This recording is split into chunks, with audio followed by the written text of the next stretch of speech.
لا بەرامبەر ئەو گەمارۆ ئابوووریەی کەوا بۆ ماوەی 2 ساڵ و نیوە خراوەتە سەر شاری فەلوجە لەلایەن داعشەوە و ئەوستەمەی کەوا لە دانیشتوانی دەکرێت بۆتە هۆی برسیکردن و کوشتنی خەڵکی ناوچەکە.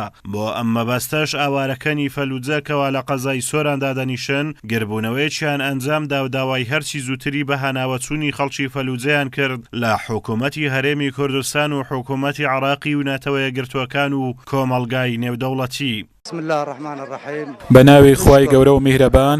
سپاسی حکوومەتی هەرێمی کوردستانەکەم کە بەڕاستی هەرێمی کوردستان بە تایبەتی خەڵکی ئەمباڕی لە خۆی گرت و لە باوەشی خۆی گرتن. هەموو دەوڵەتە عەرەبیەکان ئێمەیان لە باوەشی خۆی نەگرت، بەڵکو هەرێمی کوردستان 1.5 ملیۆن ئاوارەی لە باوەشی خۆی گرت و هەروەها خواردن و خواردنەوەی بۆ دابینکردن. بەڕاستی ئەوە شتێکی زۆر گەورە بۆ هەرێمی کوردستان و ئێمە براین بەڕاستی لەگەڵ برایانی کورد و یەک دەستین. ئێمە بەناوی خۆی گەورە و میهرەبان من خەڵکی فەلوجەم داوامان وایە کە گەمارۆی ئابووری لەسەر فەلوجە هەڵبگیرێتن و ئەم گەمارۆیە لەسەر ئەهلی فەلوجە خەڵکی فەلوجە هەڵبگیرێتن و زۆر سوپاسی هەرێمی کوردستان دەکەین کە ئەو هاوکاریەی ئێمەی کردووە.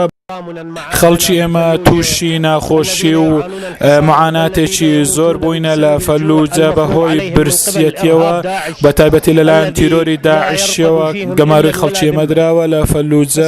ئینسانیەتی مە ئەوڕۆ باشترین یادگاری بۆ ئەو زڵمەی کە لە خەڵکی مەکرا ئەوەی ئەوڕۆیە کەمە حاڵەتێکی ئینسانی لە فەلوجەیە بینین. خەڵک محاسەرە بۆ نانی نییە بخوا لە بینی ئاگر و ئاسنخەری کە ئەسووتێ.